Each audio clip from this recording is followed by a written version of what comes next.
My son-in-law publicly accused me of stealing from my own daughter's purse during our family's Thanksgiving dinner, a vicious attempt to have me arrested. But as he smirked and called the police, he didn't know my granddaughter and I had set a trap he never saw coming. Before we dive into this intense story, please take a moment to subscribe to the channel so you don't miss what happens next. We'd also love to know where you're all tuning in from. Let us know in the comments. The silence in the house was the loudest thing I'd ever heard. It was a cavernous hollow ache that had settled into the walls the day my Isabel passed, and it had never truly left. On this particular Thanksgiving morning, the first one without her, the silence felt like a physical weight on my chest. For 40 years, this day had been a symphony of her creation, the clatter of pots, the scent of roasting turkey and cinnamon, her humming slightly off-key as she moved through the kitchen she loved. Now there was only the low hum of the refrigerator and the ticking of the grandfather clock in the hall, each tick a stark reminder of time moving on without her. I'm Anthony, I'm 58 years old, and I am, for all intents and purposes, a man adrift. I spent my life building things, first a career in security systems engineering, designing impenetrable networks for people who had much to protect, and then a family, a life within the sturdy walls of this home. Isabel was the architect of our joy, and I was the engineer who made sure the foundation was strong. But a foundation is meant to hold something up. Without her, the house and I along with it just felt empty. My daughter, Olivia, and her family were due to arrive soon. My granddaughter, 16-year-old Sophie, was my light in the encroaching darkness.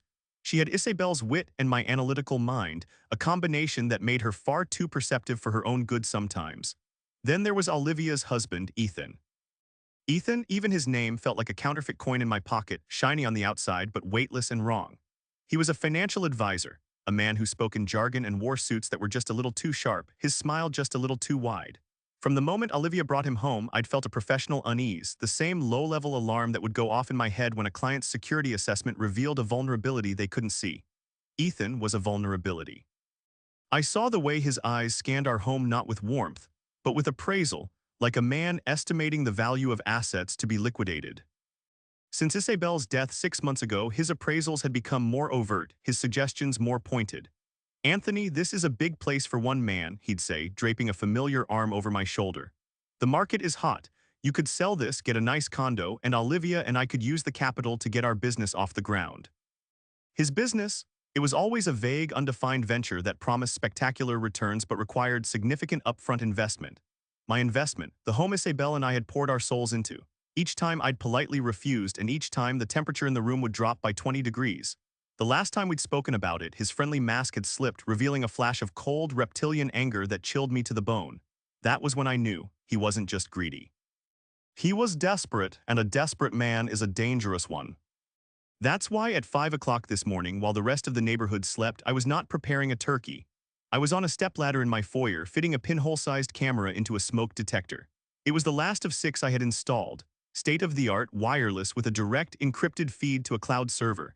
I had spent a lifetime making other people's worlds secure. It was time I did the same for my own. The doorbell rang, pulling me from my thoughts. I smoothed down my sweater and went to answer it, composing my face into a welcoming smile I didn't quite feel. There they were. Olivia, my beautiful daughter, her face etched with a familiar, weary anxiety. Sophie, who gave me a quick conspiratorial glance before hugging me tightly. And Ethan, holding a bottle of cheap wine like a trophy, his smile radiating a predatory bonhomie. "Happy Thanksgiving, Anthony," he boomed, stepping past me into the foyer. His eyes swept the room, and for a second they paused on the smoke detector. He wouldn't have seen anything, of course, but I saw his gaze. He was casing the joint, my home, my sanctuary.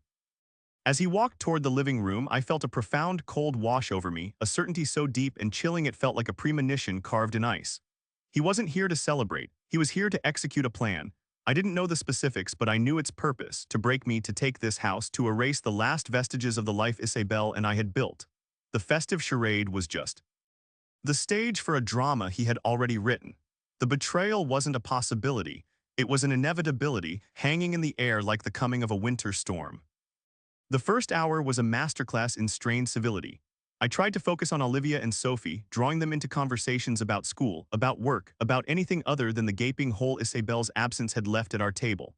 Olivia's smile was fragile, like thin glass she was terrified of breaking. She was trying so hard for my sake, and I loved her for it, but I could see the tension in the set of her shoulders. She was a bridge stretched between two opposing shores, me and her husband, and the strain was wearing her down. Ethan, meanwhile, moved through my house with the proprietary air of a future owner. He topped off my drink without asking, commented on a small scuff mark on the baseboard, and patted the back of my favorite armchair as if testing its durability. "You know, Anthony," he said, swirling the wine in his glass, "I was talking to a developer friend of mine the other day. He said properties in this neighborhood, especially on lots this size, are being snapped up for a fortune. People want the land. They'll tear down these older places and put up 2, maybe 3 modern homes." He said it so casually, as if discussing the weather. I felt my hand tighten around my own glass. Olivia shot him a warning look. "Ethan, not today." "What? I'm just making conversation," he said, his palms up in a gesture of mock innocence. "I just want what's best for your dad. It's a lot to manage this place, the upkeep, the taxes, the loneliness." He punctuated that last word with a sympathetic glance in my direction. It was a calculated blow, and it landed exactly as he'd intended. The loneliness was a constant, unwelcome guest, and he was using it as a weapon against me. I took a slow breath, forcing myself to remain calm. "The house is not for sale, Ethan. It's my home. It was Isabel's home." Of course," he said smoothly, taking a sip of his wine. "Out of respect, I get it." But his eyes told a different story.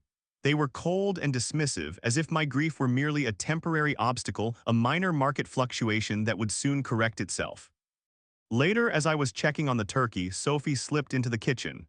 She stood beside me, her presence a small, solid comfort. "He's being extra slimy today, Grandpa," she whispered. Her eyes narrowed toward the living room where Ethan's boisterous laughter echoed. "I know, sweetie," I said, resting a hand on her shoulder. "Just keep your eyes open and your phone charged." She gave me a firm nod, her expression serious. "The app is running. I'll get a notification if the cameras detect any unusual motion in the den or the foyer. The cloud upload is automatic." Her competence was a balm to my frayed nerves.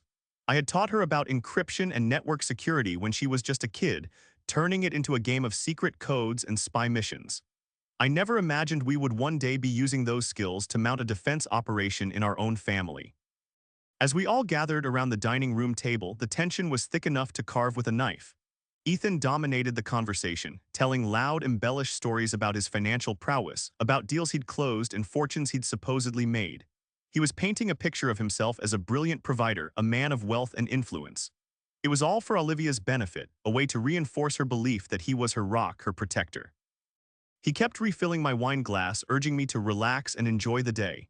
It was a classic tactic: get the target disoriented, make them seem foggy or unstable.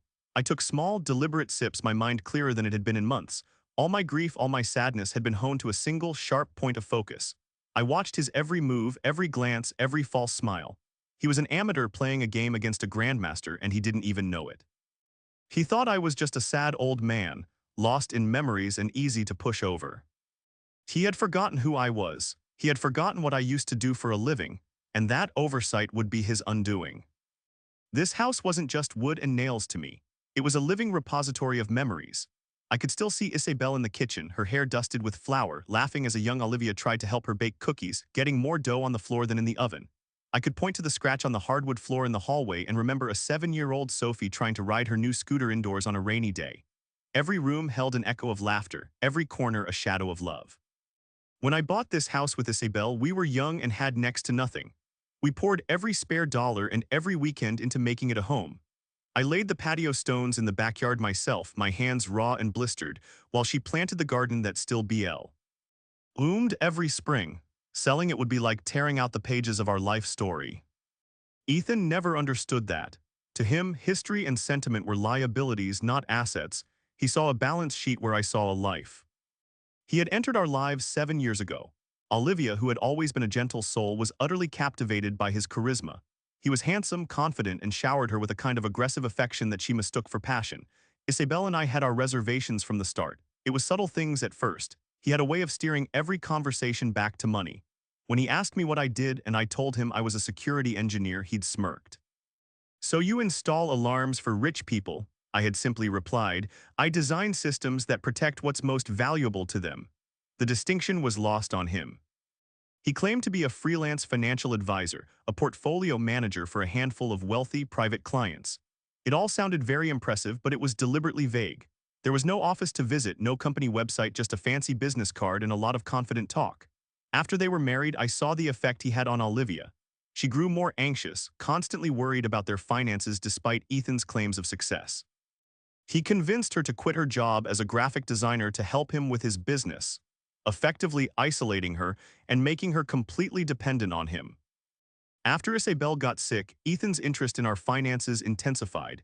He asked probing questions about her life insurance, about our savings, about the deed to the house. He framed it all as concern. I just want to make sure you and Olivia are taken care of, Anthony. You need a plan. But it felt less like planning and more like circling. The true turning point came about 2 months ago. He and Olivia had come over for dinner and he'd brought it up again, selling the house. This time he was more insistent. Anthony, it's fiscally irresponsible to hold onto an asset like this, he'd said, his tone shifting from friendly suggestion to condescending lecture. It's dead money. It's not working for you. My home is not dead money, Ethan, I'd replied, my voice dangerously quiet. For heaven's sake, it's a building. Your attachment to it is purely emotional, and emotion is the enemy of sound financial planning. Olivia and I have an opportunity, a real one this time, but we need capital. You're sitting on a goldmine and letting it rot. That's enough, I said, standing up from the table. This conversation is over. You will not speak about my wife's home that way. The mask didn't just slip, he tore it off. His face contorted with a vicious snarl. Your wife is gone, she's not here anymore. It's just you rattling around in this museum. You'd rather honor a ghost than help your own daughter build a future. It's selfish. And frankly, it's pathetic. The cruelty of his words struck me like a physical blow, but it was the look on Olivia's face that broke my heart. She was staring at her plate, silent, her body rigid with conflict. She didn't defend me. She didn't defend her mother's memory. She was so caught in his web that she couldn't see the poison in his fangs. He had to be stopped, not just for my sake, but for Olivia's. He was draining her, isolating her, and now he was trying to strip away her past, her foundation, by taking this house. That night, lying awake in the silent, empty bed I had shared with Isabel for 4 decades, I felt a familiar switch flip in my mind. The grief was still there, a low, constant hum, but a new signal was cutting through it, logic, strategy, and a cold, clear sense of purpose. The engineer was back online. I wasn't just a grieving widower anymore. I was a man with a problem to solve, a threat to neutralize, and a fortress to defend, and the first step was to gather intelligence. The first step was to watch and wait. The plan began to form in the wake of that terrible argument. Ethan's outburst had been a declaration of war. I knew then that he wouldn't stop at verbal pressure. A man who could speak with such venom about my late wife was capable of anything. His desperation had a sharp metallic smell to it, like a machine overheating. I had to assume he would escalate. My home, and by extension my financial stability, was his target. So my investigation began not with a private investigator, but with my own expertise. I spent the next few weeks in my home office, a place that had been dormant since my retirement. I cleared away the dust, fired up my old work computers, and dove back into the world I knew best. I wasn't investigating Ethan's past, that would come later. I was investigating his methods. How would a man like him try to seize control of an older relative's assets? The answer was as ugly as it was common. He would try to prove I was incompetent. He would try to paint me as a confused, grieving old man who couldn't manage his own affairs. An accident, a public outburst, a criminal accusation, anything that would allow him to petition a court for power of attorney, with Olivia as the sympathetic, worried figurehead. Thanksgiving, it was the perfect stage. The whole family would be there as witnesses. It was traditional, emotional, and public. It was the ideal setting for him to spring a trap, so I decided to build a better one. My search for the right security system was meticulous. I bypassed all the consumer-grade brands Ethan might recognize. I used my old industry contacts to source a prototype system from a startup in Tel Aviv. The cameras were the size of a shirt button, equipped with high-definition lenses and low-light capability. Their most crucial feature, however, was the data protocol. The moment motion was detected, the feed was encrypted and streamed directly to an off-site military-grade cloud server. There was no local hard drive to find, no SD card to confiscate. Once the footage was recorded, it was gone, stored in a digital vault that Ethan couldn't even conceive of, let alone access. Deleting it would be impossible. The week before Thanksgiving, the small, discreet package arrived. I told Olivia I was having some electrical work done, a vague explanation she accepted without question. The real challenge was bringing in an ally. I couldn't do it alone. I needed someone on the inside, someone who could act as my eyes and ears. I needed Sophie. I invited her over on the pretext of needing help with my new smartphone. We sat at the kitchen table, the same table where her mother had once learned to read. Sophie, I began, my voice serious. I need to talk to you about something important. It's about Ethan. She didn't seem surprised, she just nodded, her gaze steady. He wants the house, doesn't he? The directness of her question caught me off guard, but it also filled me with relief. Yes, he does, and I'm worried he might do something dishonest to get it. He's already dishonest, Grandpa, she said quietly. Mom doesn't see it. She thinks his business is just in a rough patch, but I saw a letter on his desk last month. It had final notice written on it in big red letters. My blood ran cold. It was worse than I thought. He wasn't just greedy, he was sinking. I took a deep breath and laid out my plan. I showed her the cameras, the app on my phone that would monitor them, and explained the cloud storage. I told her I suspected Ethan would try something during Thanksgiving dinner. I need you to be my confirmation, I explained.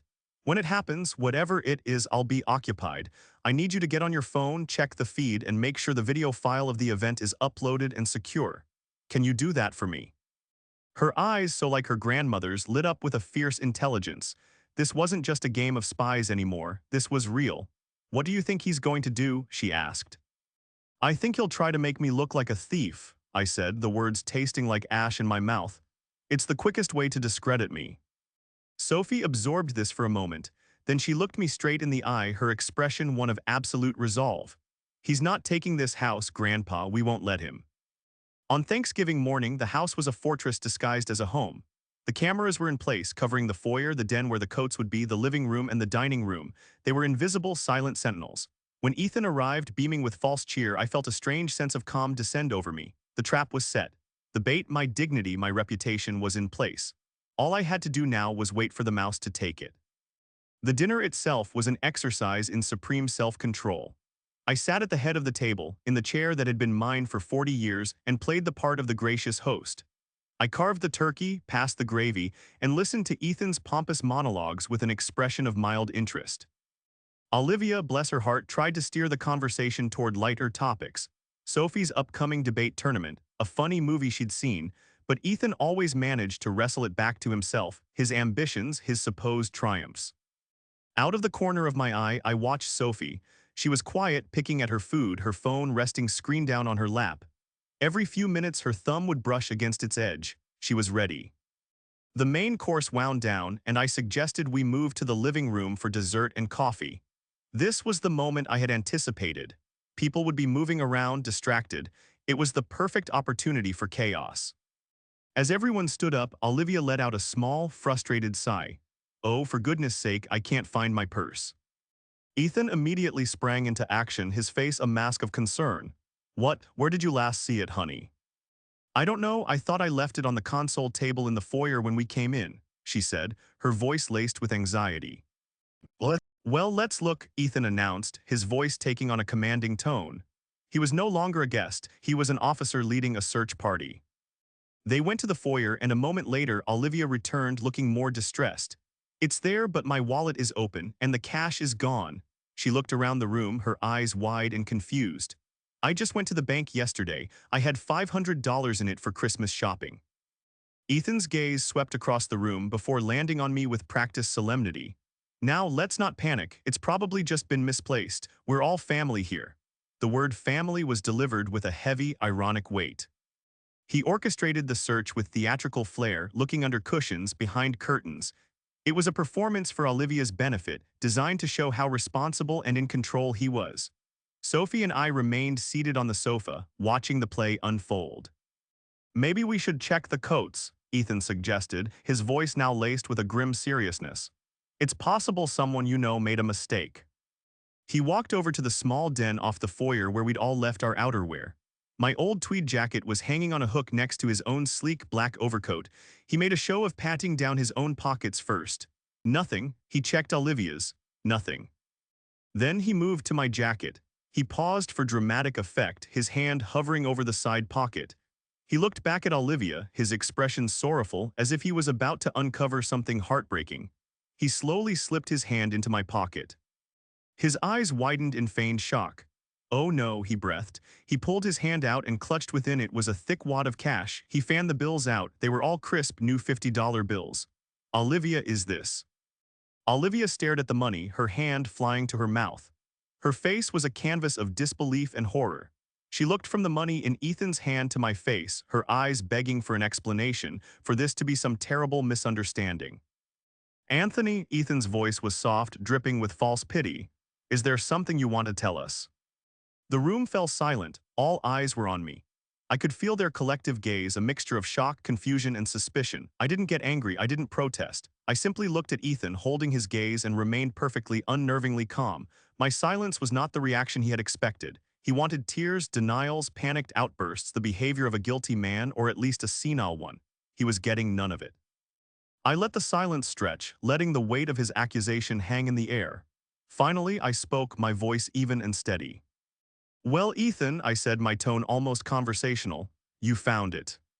His smug certainty faltered for a fraction of a second, a flicker of confusion in his eyes before the mask of the concerned son-in-law snapped back into place. He thought he had me cornered. He thought the game was over. He had no idea it was just beginning. Ethan seized the moment, his confidence surging back. My calm demeanor had unsettled him, but the sight of the money and Olivia's horrified expression was all the validation he needed. He was in control. I think I need to call the police, he announced to the room, his voice trembling with manufactured outrage. He was no longer just a concerned husband, he was the righteous protector of his wronged wife. This is unbelievable. Anthony, how could you? Olivia sank into a nearby chair, her face pale. She was trapped in a nightmare, unable to reconcile the man who had raised her with the thief her husband was presenting. Dad, she whispered, her voice cracking. Why? I didn't answer her. My attention was focused solely on Ethan. I watched as he pulled out his phone, his thumb hovering over the screen. He shot me a look of pure, triumphant malice. It was a look that said, this is it. This is where I break you. This is where I win. He held the phone up so I could see him dial 911. Yes, I need to report a theft, he said into the phone, his voice firm and clear for everyone to hear. My name is Ethan Miller. I'm at my father-in-law's house. Yes, Anthony. He's stolen $500 from my wife's purse. We've just caught him with the money. He paced as he spoke, detailing the address, his words painting a damning picture of a sad, desperate old man resorting to stealing from his own family. Every word was a carefully placed stone in the wall he was building around me.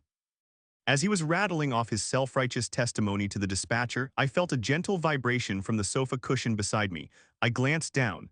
Sophie had subtly nudged her phone against my leg. I looked at her and she gave me the smallest, almost imperceptible nod.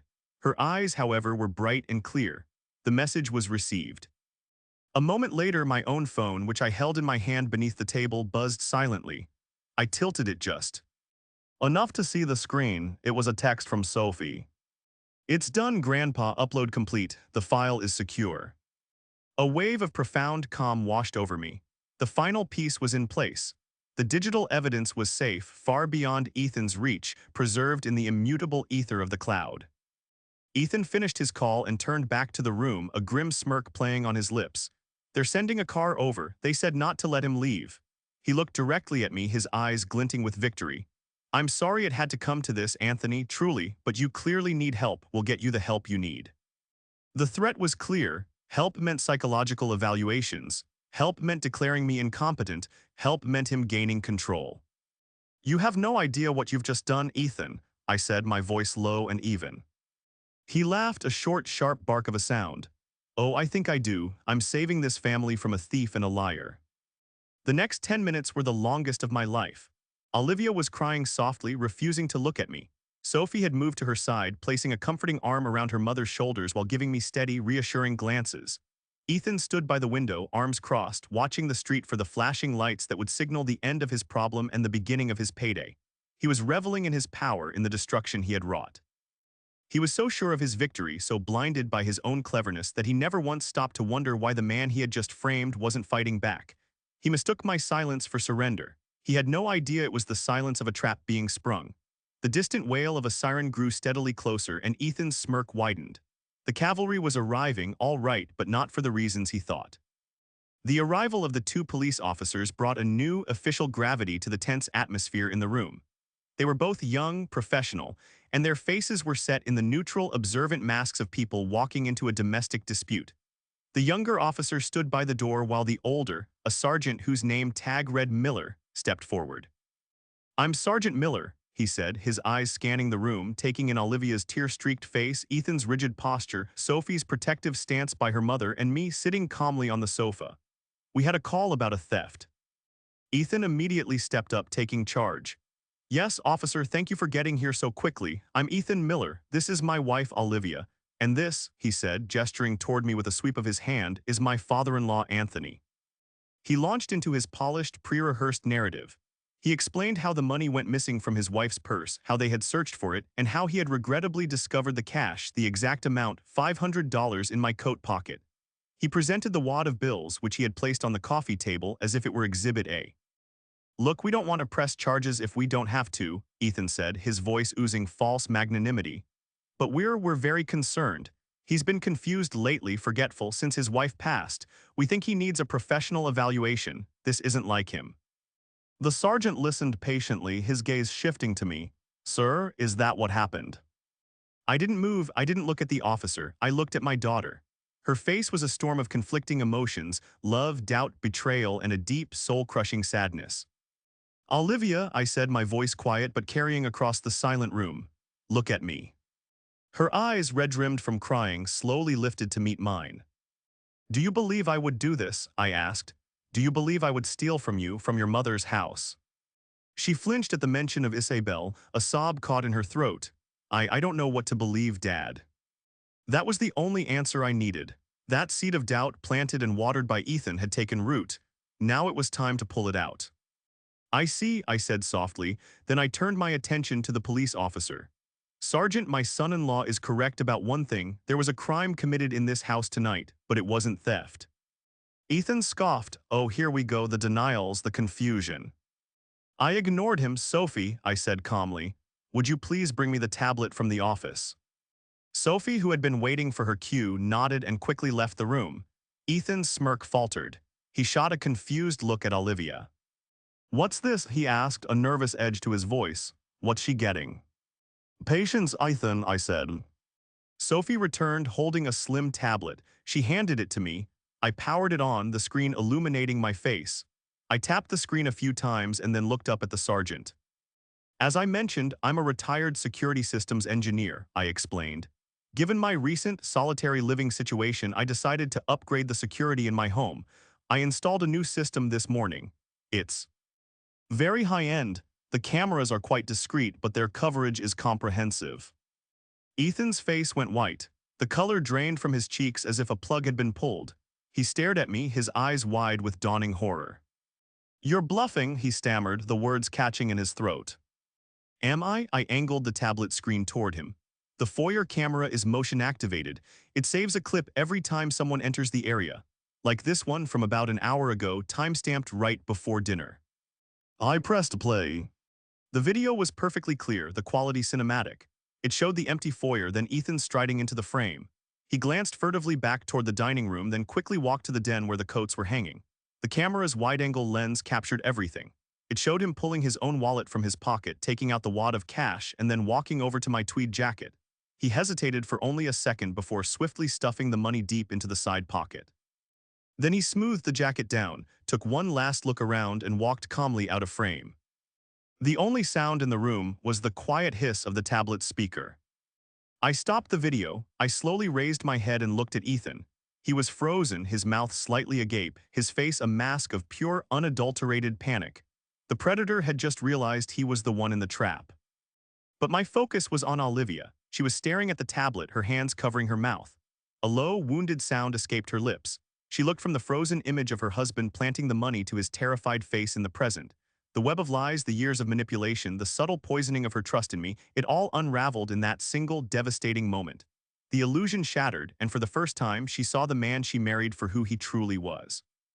Her head snapped toward him, her eyes blazing with a fire I hadn't seen since she was a rebellious teenager. You, she whispered, her voice trembling with a nascent rage. You did this. The sergeant stepped forward, his expression now grim and serious. He looked at Ethan. Sir, I'm going to need you to come with me. Ethan didn't move.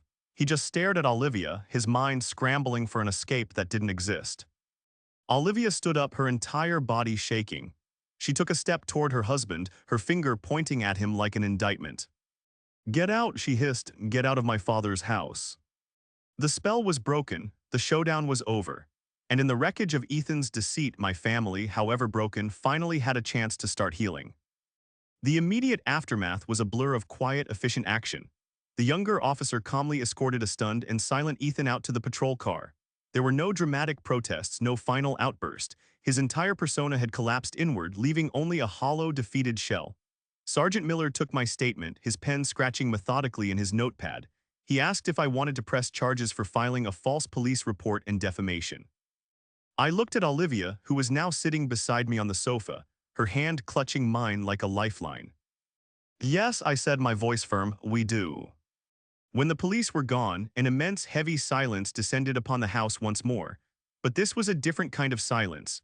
It wasn't the hollow ache of grief. It was the quiet after a storm, thick with unspoken words and the daunting prospect of rebuilding. Finally, Olivia turned to me, her face streaked with tears, her eyes filled with a pain that mirrored my own. Dad, I am so sorry, she choked out. I believed him. For years, I chose to believe him over my own feelings, over what you tried to tell me. How could I have been so blind? I pulled her into a hug, holding her tightly as the sobs she'd been suppressing finally broke free. He was a professional, honey. He's a con man. They're good at what they do. He isolated you, made you dependent on him, and made you doubt your own judgment. That's not your fault. Sophie, who had been a pillar of quiet strength throughout the entire ordeal, came and wrapped her arms around both of us. We stayed like that for a long time, a broken but resilient little unit, huddled together in the house that a monster had tried to tear away from us. In the weeks that followed, the full extent of Ethan's deception came to light. With the help of a lawyer, a sharp, no-nonsense woman recommended by one of my old corporate contacts, we discovered that Ethan wasn't just in debt, he was drowning in it. His private clients were a fantasy. He had been churning through Olivia's savings and running a series of losing day trading schemes, piling up massive losses. The final notice Sophie had seen was for a high-interest personal loan he had taken out, and the lenders were preparing to take legal action. Framing me was his last, desperate gamble to get his hands on a significant asset, my house, to pay off his debt. And continue his charade. Olivia filed for divorce immediately. The process was ugly, but with the evidence from the Thanksgiving video, Ethan had no leverage. He was facing criminal charges for filing a false report, and our lawyer discovered he had also committed fraud by forging Olivia's signature on several loan applications. His downfall was swift and total. He lost his wife, his home, and his freedom. The healing for Olivia and me was slower. It was a process of rebuilding trust, not just between us, but within Olivia herself. She had to learn to trust her own instincts again, to find the strong, independent woman who had been buried under years of Ethan's manipulation. She started seeing a therapist, and slowly but surely, the anxious, weary woman who had walked into my house on Thanksgiving began to fade, replaced by the daughter I remembered, bright, creative, and full of life. She even started taking on freelance graphic design projects again, her confidence growing with each completed job. About 3 months after that disastrous Thanksgiving, Olivia and Sophie were over for Sunday dinner. There was no tension in the air, no suffocating undertones. We were just a family. After we ate, Olivia helped me clear the table and stood by the kitchen sink, looking out at the garden where Isabel's rose bushes were beginning to show the first buds of spring. I finally feel like I can breathe again, she said quietly. For so long, I felt like I was underwater. She turned to me, a real, genuine smile gracing her lips. Thank you, Dad, for not giving up on me and for being smarter than him. I just protected what was mine, I said, my heart full. What was ours? I looked around the kitchen at the familiar worn countertops and the faint scent of lemon polish, and I felt Isabel's presence not as a painful absence but as a warm, comforting peace. The house was no longer empty. It was full of love, resilience, and the promise of a new beginning. My foundation was strong again because it was once more holding up what mattered most. My family was safe, my home was secure, and that was a legacy worthy of any engineer.